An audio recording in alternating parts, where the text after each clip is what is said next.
Komunikasi UHAMKA. Nama saya Raden Heri Salahuddin.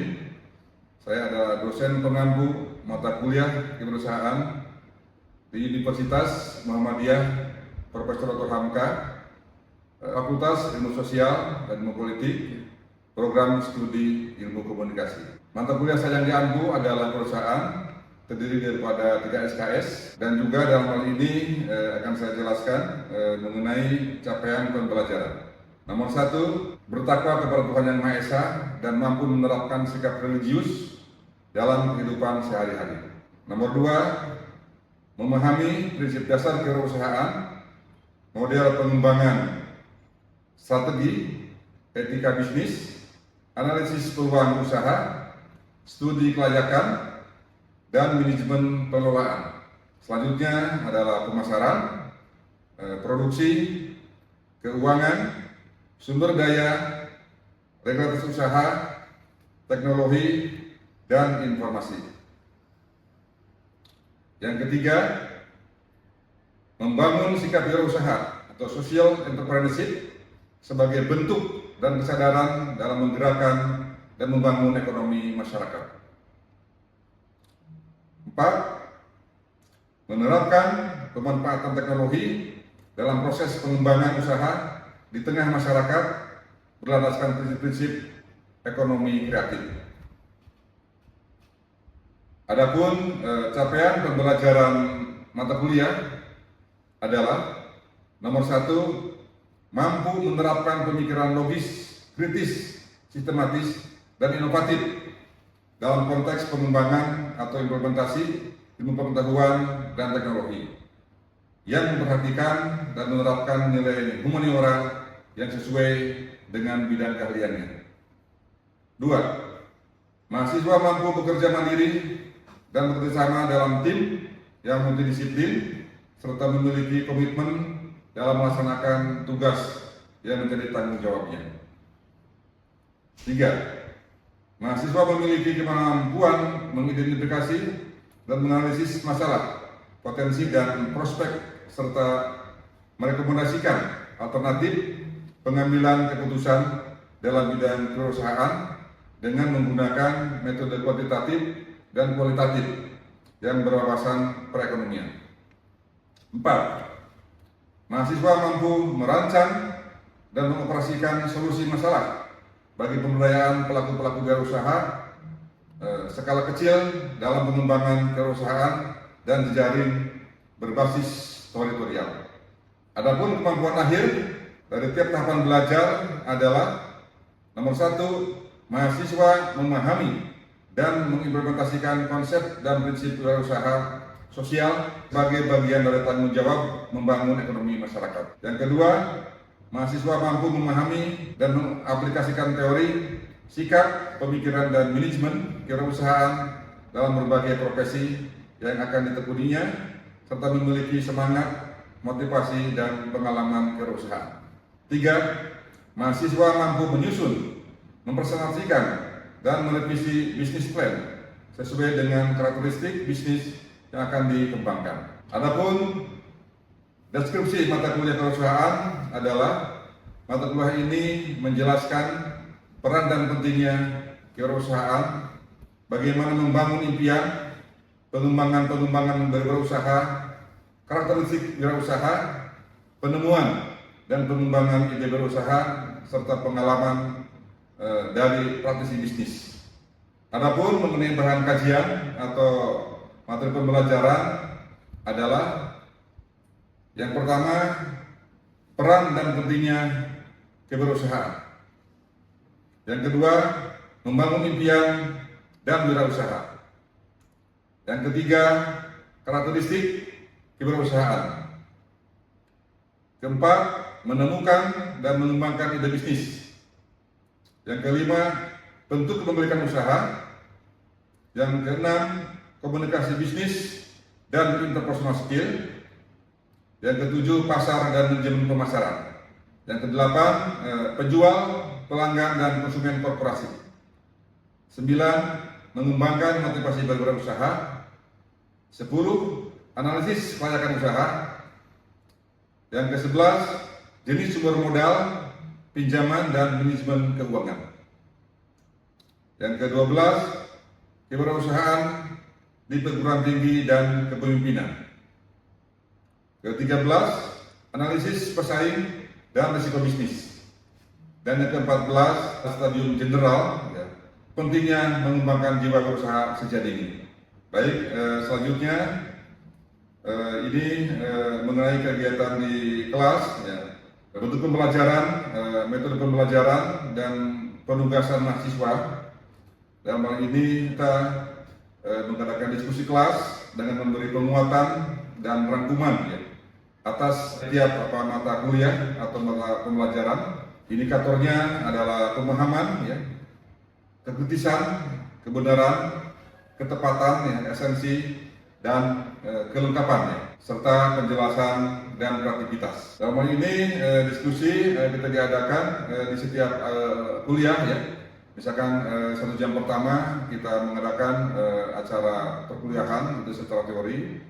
1 jam yang kedua adalah diskusi dengan mahasiswa, dan jam yang ketiga adalah mengambil kesimpulan apa yang kita bahas hari ini.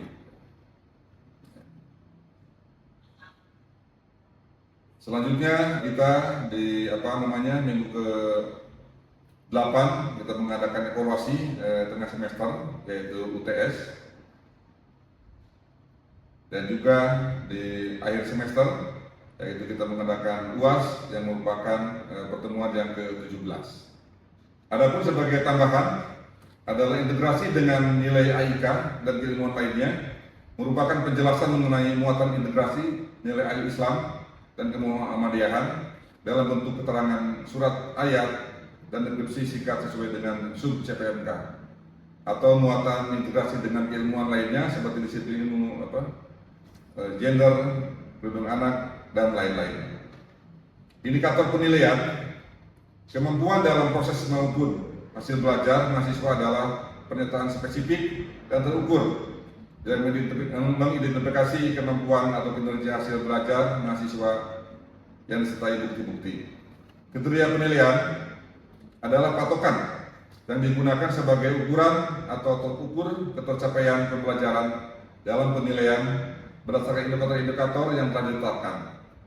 Kriteria penilaian merupakan pedoman bagi penilai agar penilaian konsisten dan tidak bias. Kriteria dapat berupa kuantitatif dan kualitatif.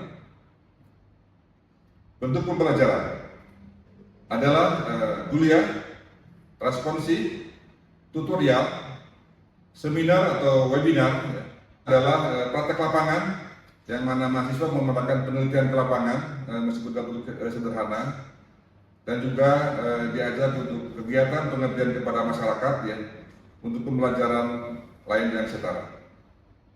Bentuk pembelajaran akan dilaksanakan dalam bentuk daring maupun luring, ya. Metode pembelajaran small group discussion,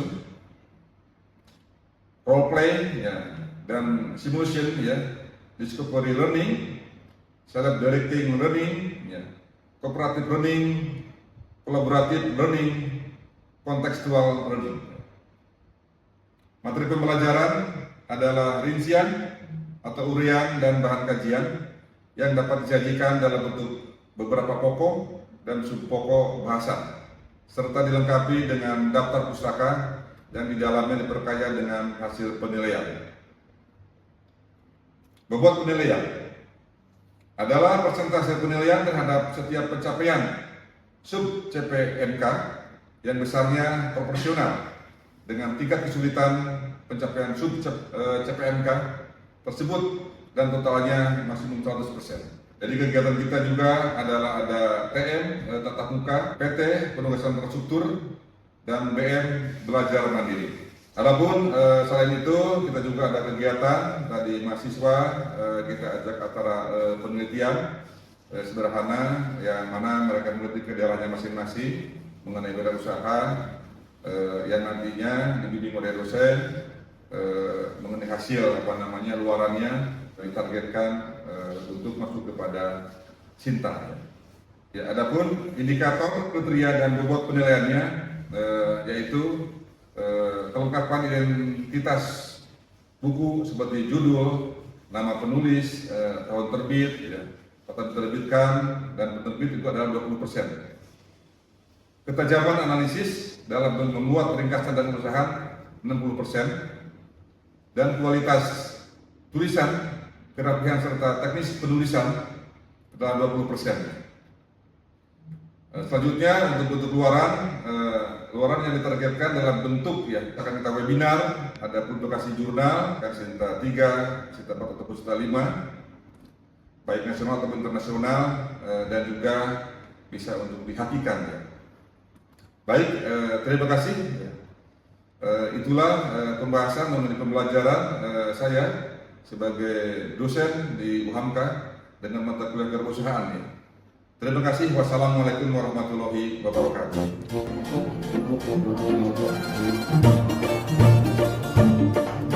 Assalamualaikum.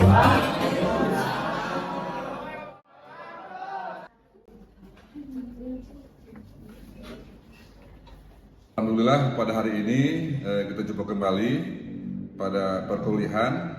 Marilah sebelum kuliah dimulai, ketua kelas silakan untuk pimpin doa. Baik semuanya, sebelum kita memulai pembelajaran pada hari ini, alangkah baiknya kita berdoa dulu. Berdoa, mulai.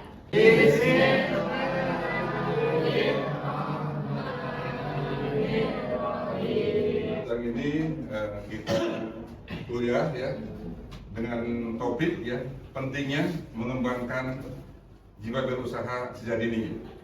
Nah, kita di sini akan dibuat semacam stadium general ya. Jadi ini satu kelas ini dari bagi 4 kelompok kita lihat. Tadi ada kelompok untuk kegiatan mahasiswa itu, yaitu kelompok penelitian, yang kedua kelompok teknologi ya, ketiga kelompok perusahaan, yang keempat kelompok pengmas ya, pengabdian masyarakat ya. Punya niat untuk berusaha ya. Baru yang kedua adalah motivasi. Bagaimana kita memotivasi diri, bagaimana caranya, apakah misalkan usaha UMKM misalkan ya, untuk keluarga sebagai pengajar yang mungkin ke depan ya. Jadi jangan hanya pandai secara teori ya, pandai secara metodologi ya, tapi kita bagaimana ke depan, jangan pandai menciptakan pekerjaan. Jadi kita ini bukan hanya untuk pencari kerja kan, untuk dari pegawai, jadi karyawan ya.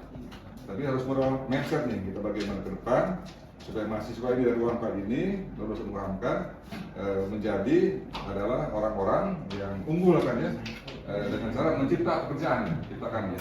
Jadi bisa aja secara online dulu, kecil-kecilan ya, tentunya nggak usah terlalu besar dulu kan ya. Kita berusaha dulu ya, kecil-kecil dulu kan ya, sehingga kita menjadi pencipta lapangan pekerjaan. Nah itu akan lebih bagus ya. Peluang dan keyakinan ya. Nah di sini tadi kan kita bagaimana market share dulu ya, cari dulu peluang kita berusaha kan ya. Karena kalau tanpa peluang untuk apa? Misalkan kita di kala musim hujan misalkan ya, kita jualan es bukan ya, itu kan nggak cocok itu kan ya. Nah kalau kita jualan es harusnya di musim kemarau tentunya kan ya. Nah itu kan ada peluang, terus juga ada yang kedua ada peluang ya. Nah ini misalkan peluang kita lagi di musim panas kan ya. Nah ini bisa orang jualan es atau jualan fashion, jual bajunya baju-baju tipis gitu kan ya. Dan yang tebal-tebal karena orang dengan alamiah kita ingin bisnis dengan usaha ya. Tentunya perlu ada suatu kegiatan, ada gerakan, ada inovasi, ada kreativitas ya, agar yang kita targetkan, misalkan kita mungkin usahakan ya, bisa berjalan dengan baik. Ya. Oke, next. Kan? Jadi misalkan di perkotaan yang mungkin untuk fashion kan ya, tiap bulan kan ganti baju gitu kan ya. Kan mungkin kalau di desa-desa kan kebanyakan orang pakai baju kan setahun sekali ya, kalau mau lebaran gitu ya. Nah itu kebanyakan ya. Kalau Jakarta kan lain, kalau tiap bulan kita ganti baju, ganti fashion gitu kan ya. Begitu juga menu makanan kita kan. Nah di kita kalau di kota-kota besar kan ya, sudah terpenuhi kan ya. Karena ada daerah-daerah dia tuh hanya misalkan dapat daging itu setahun sekali ya. Waktu Idul Kurban ya, nah ada itu kan, nah ini kan ya. Nah ini di sini dinamika ya, di negara kita antara desa dan kota tentunya akan berbeda. Dan juga selanjutnya kita bagaimana melakukan sebagai pengajar yang ke depan ya. Jadi jangan hanya pandai secara teori ya, pandai secara metodologi ya, tapi kita bagaimana ke depan jangan pandai menciptakan pekerjaan. Jadi kita ini bukan hanya untuk pencari kerja kan, untuk dari pegawai, dari karyawan ya. Tapi harus merubah mindset nih kita bagaimana ke depan supaya mahasiswa ini dari ruang ini lulus UMK menjadi adalah orang-orang yang unggul kan ya, dengan cara mencipta pekerjaan, ciptakan ya. Jadi, bisa aja secara online dulu, kecil-kecilan ya, tentunya nggak usah terlalu besar dulu kan ya.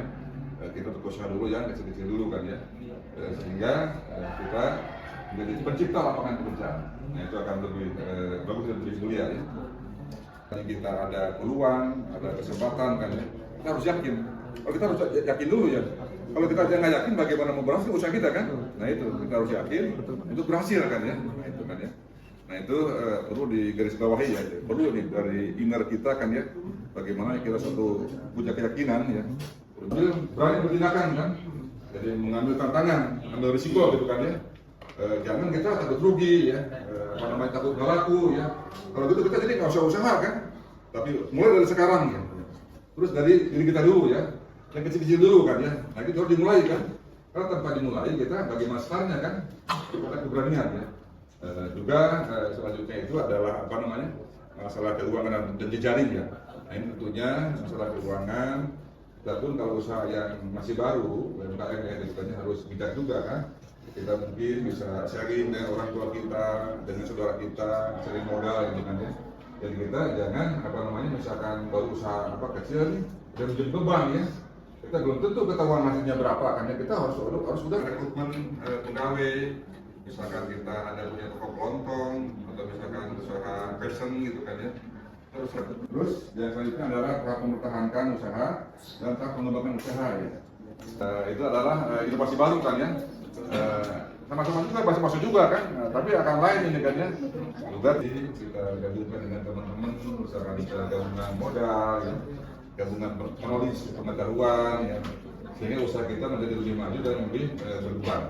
Kita seperti jadi leader, ya, jadi leader di usaha kita, sehingga kita menjadi tujuan para pembeli gitu kan ya.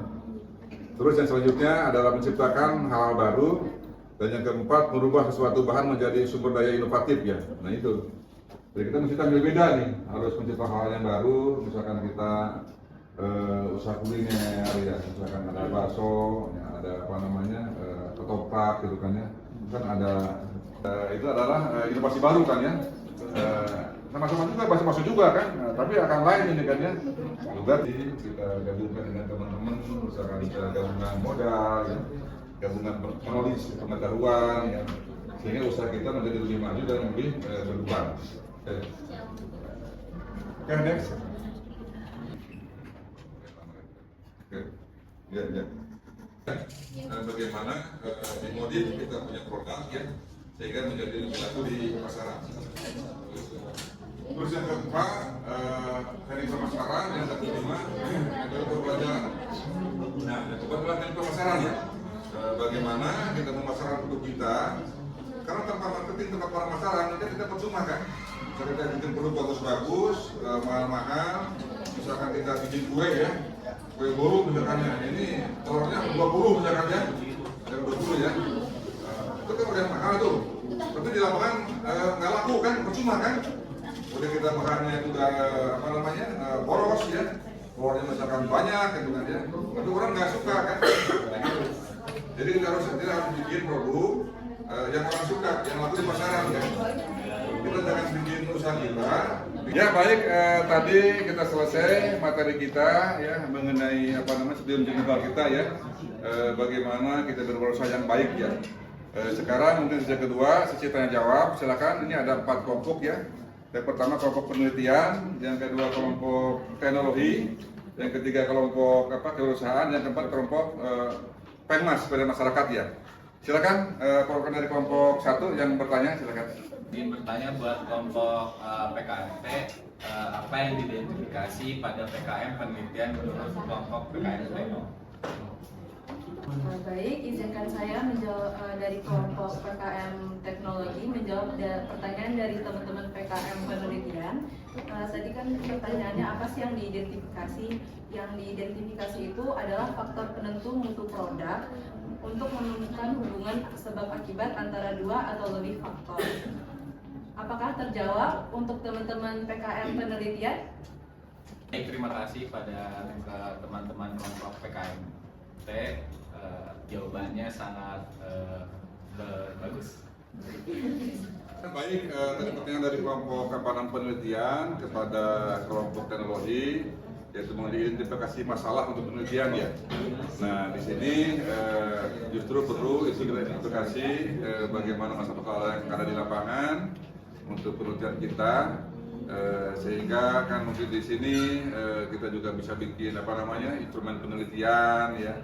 Terus yang kedua juga bisa membuat juga kuesioner kan ya, sehingga waktu kita ke lapangan kita udah siap dengan data kita kan ya. Dengan demikian jadi kita menjadi efektif dan efisien dalam hal penelitian ya. Oke, mungkin silakan dilanjutkan kelompok teknologi untuk bertanya kepada kelompok kewirausahaan ya. Silakan dilanjut. Perkenalkan, kami dari kelompok PKMT. Saya perwakilan. Perkenalkan, nama saya Muhammad Fadli Zidan. Ya. Di sini saya ingin bertanya kepada kelompok PKM Wirausaha. Ya. Apa yang termasuk dalam program bantuan teknologi? Oke. Terima kasih. Boleh langsung saya jawab? Baik, saya akan menjawab pertanyaan dari PKM Teknologi. Ya kan? Jadi pertanyaannya, apa yang termasuk dalam program bantuan teknologi? Ya. Nah, yang termasuk dalam program bantuan teknologi itu ada yang pertama ada mutu bahan baku, terus ada prototype, ada model, ada peralatan atau proses produksi, terus juga ada pengelolaan limbah, terus yang terakhir ada sistem jaminan mutu. Nah, itu sih yang bisa saya jawab, kelompok kami jawab. Gimana dari PKM Teknologi? Sangat puas sekali untuk jawabannya. Terima kasih untuk PKM Wirausaha untuk telah menjawab pertanyaan dari kami. Terima kasih lagi sekali lagi. Ya baik, itu tadi adalah pertanyaan dari kelompok teknologi kepada kelompok kewirausahaan ya. Itu mengenai PKM teknologi ya, benar itu ada prototipe gitu kan dan lain-lain kan ya yang perlu kita kembangkan ya. Ada bahan baku juga ada model ya. Nah itu bagaimana kita waktu PKM ke lapangan, ke masyarakat gitu kan ya, apa prototipenya, apa modelnya, apa bahan bakunya ya, sehingga hasil PKM kita, teknologi kita itu tepat sasaran untuk kita meneliti ke lapangan ya. Baik, sekarang dilanjutkan dengan kelompok kewirausahaan, bertanya kepada kelompok Pengmas ya, dari masyarakat ya. Silakan dilanjut. Ya, perkenalkan saya dari perwakilan kelompok kewirausahaan ingin bertanya kepada kelompok Pengmas dari masyarakat. Bagaimana suatu usaha UMKM mengembangkan usahanya menjadi usaha yang lebih besar bukan mikro lagi? Ya, terima kasih. Baik, di sini saya Media Sumanda dari kelompok PKM Pengabdian Masyarakat izin menjawab terkait pertanyaan dari pengabdian